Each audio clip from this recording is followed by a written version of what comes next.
Hello everyone, I'm Santiago and today I'm going to be playing Onimusha Way of the Sword demo on Steam Deck.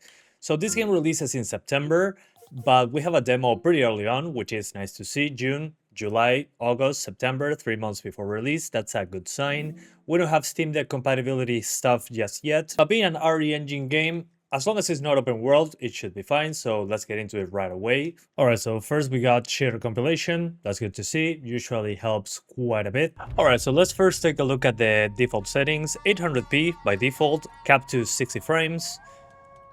Then when it comes to graphics, the preset is on the lowest by default, with no frame gen, performance upscaling, so 400p. Then sharpness at 50%, textures on low, all these on low. Low. So yeah, let's give it a shot, see how it runs, see if we can improve it, and get some conclusions. I want to thank Instant Gaming for sponsoring this video. Instant Gaming is a website to get cheaper games for PC, PlayStation, Xbox, and Nintendo Switch. Since the game we're playing today is not available for purchase yet, you can get notified by email when this gets available. It releases in September. But games that I recommend right now are Detroit Become Human for 6.55, Ghost of Tsushima for 33.12, Great Obscure Expedition 33 for 25.18, a great deal. And due to this partnership, we're giving away one free game each month to one of you guys from Instant Gaming. Hit participate to get into that giveaway. And here's all the previous winners, so you can check. So thanks again to Instant Gaming for sponsoring this video. Let's continue. Alright, welcome to Onimusha Way of the Sword with the default settings on Steam Deck. So first things first, this game is not doing actually 800p. This is being rendered at 720p, so we have black bars at the top and bottom of the screen. Very first impressions are okay. Remember that this is... I'll play this at 30 frames, just because of the fact that we can probably get away with a bit higher resolution and settings. FSR doesn't look right. And remember that this is a demo, so it can change on the full game. We have still 3 months to go. But hey, I'm not really a fan of performance upscaling, especially if the game can... Yeah, if we have some leeway on GPU. On CPU we seem to be fine though. We're fully utilizing the GPU. That's great news. On an action game like this, obviously 60s will be nice, but we're talking about a Steam Deck. So yeah. But they're trying to get 60s. The game doesn't look bad at the lowest, don't get me wrong, but I think we can do a little bit better to have an in-between. Of course, once the full game is out, I'm going to do my ideal settings, at least in my opinion, ideal settings. That's what I do. Things that I like, you can change the size of the UI and the menu. This is perfect for smaller screens like this one. On display, I personally just keep it the same, 800p. It doesn't use the entire screen, but I mean, it's still 720 at the end of the day. On graphics, let's try something a bit higher. Let me see what upscalings we have on the FSR, okay. I think we can crank it up to balance or quality, probably, something like that. Textures were at 4 gigs. I think we can go to medium or high.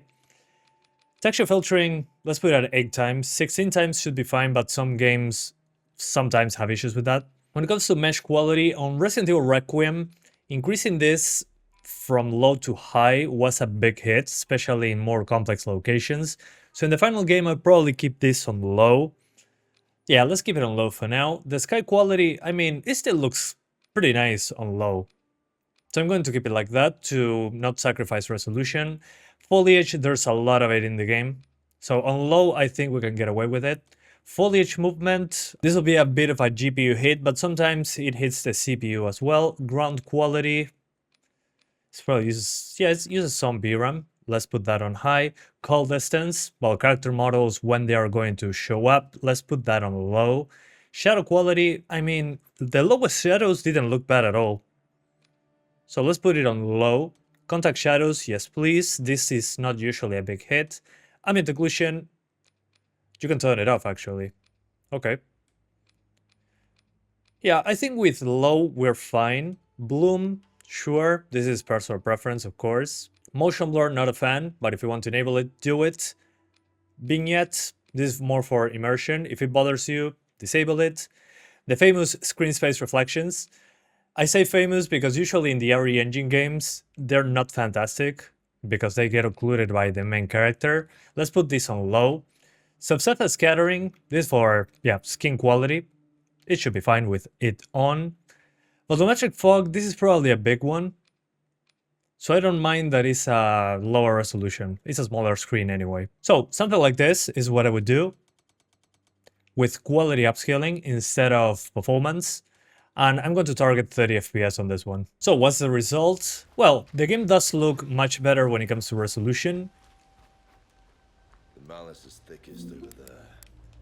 And at the same time, we get slightly better shadows, effects, draw distance, and stuff like that.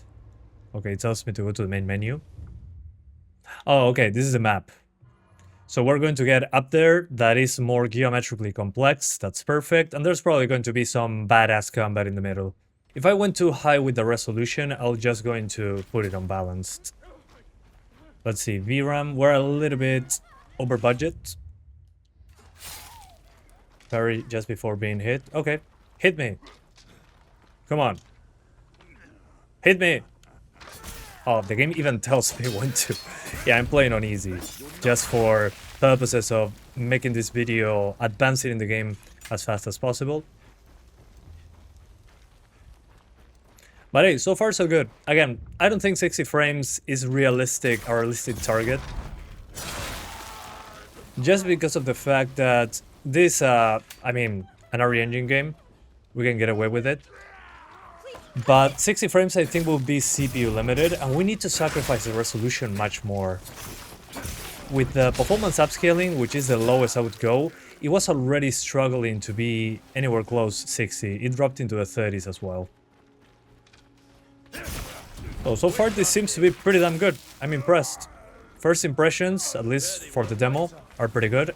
In the later parts of the game, this is clearly more of instead of an open world like Dragon's Dogma 2 or Monster Hunter Wilds, this feels more like corridors, like in Resident Evil, which is a good thing because the engine does better with content like that, what it should be. There's a lot of visual artifacts when it comes to it. So yeah, first impressions on this are fantastic actually. I'll lock it to 30 FPS for extra battery life, but with the game like this, it seems to be okay. You could even frame gen it to 60 probably if you lock it to 30. I don't think it's a bad idea if you like frame gen for some reason, but I know many of you guys do. Using lossless scaling or... Oh, cool. Interesting mechanic. So yeah, if you want to use that option, it's definitely an option, but your inputs will be delayed for a game that requires pairing. I'm playing on easy just to advance through the demo quicker and show you more environments. But this is actually pretty impressive in my opinion. A W for Capcom, at least in this initial area. Let's see, here we got more geometry, effects, and foliage. Okay, cool. Effects show up and we're still good. But man, FSR really doesn't do this game justice. Okay, here we're in a part with way more effects. The GPU is crying, but we're still at 30. Still at 30, that's great. So if it gets any more complex later on, we might need to lower the resolution further.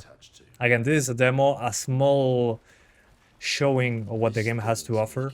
So on screen, let's see. I mean, I think we're good. If the game continues to perform like this in later sections, then there's nothing to worry about. I'm actually super impressed. Because again, the only thing letting me down in this game when it comes to visuals is the upscaler's quality.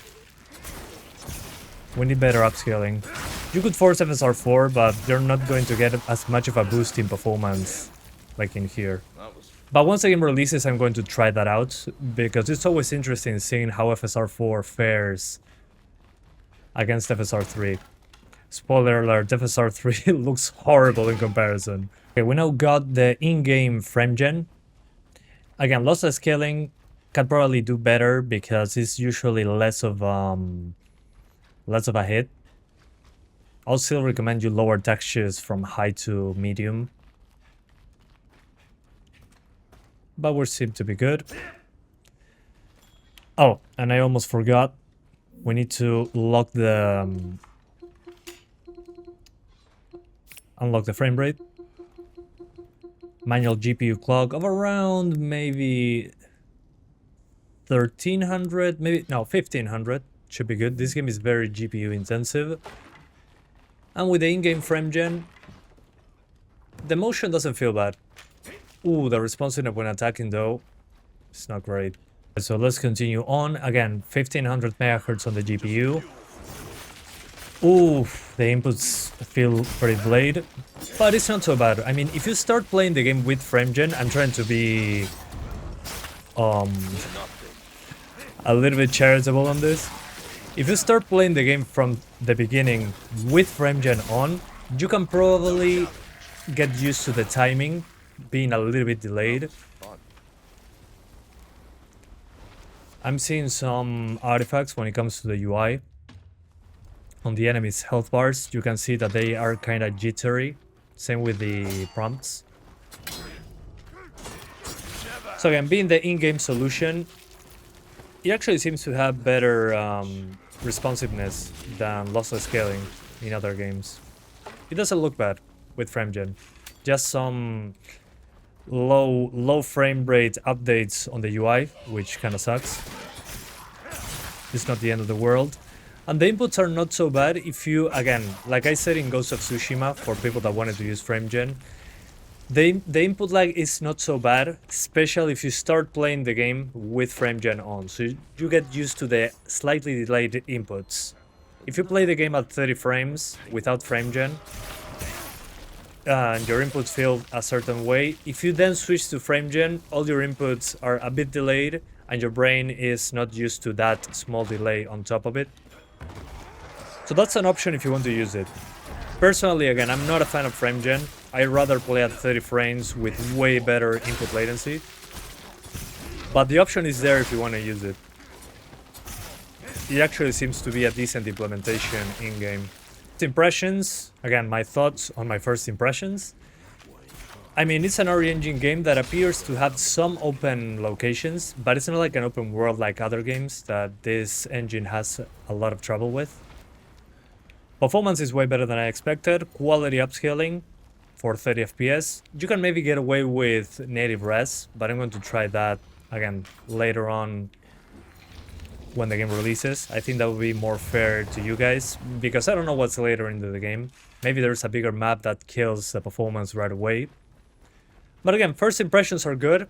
I personally recommend you play this at 30 frames. I know, an action game at 30 FPS. But again, we're talking about a Steam Deck here with a game that releases after the half of this year. So there's no business, the Steam Deck has no business running this game the way it does, in a good way. So yeah, with the RE Engine, this is a big W, in my opinion. So frame gen, again, if you like using it, it's not so bad. Just get used to the input lag, input latency when you start playing the game. Go for frame gen right away. Otherwise, you'll get used to the wrong timing. And again, I'm playing on easy, that's why I'm doing so much ripping and tearing. It's just to be able to advance faster through the game without, and able to be stuck to you guys without dying in the middle. But I have good hopes for this one, high hopes actually, that it's going to be good even later on. Later on in the game, I mean. And again, there is visual artifacts when it comes to the UI with frame gen, like in other games. But it's holding up pretty well. Once the game is out, I'm going to try FSR4, native, compare them, and actually also test the Ally X, because I have one right now. If you're interested in that, let me know in the comments, but I'm going to do it. It's going to be fun to see what a handheld can do, because with the price of the Steam Deck now, you can buy an Ally X, which is more powerful. So anyway, that's it for now. Thank you guys so much for watching. Also, once this game releases, I'm also going to test battery life. That's why there's no handheld visual testing right now happening. But first impressions are great. W Capcom with the RE engine when it's a big open world. So thanks again for watching, and I'll see ya next time. Bye guys.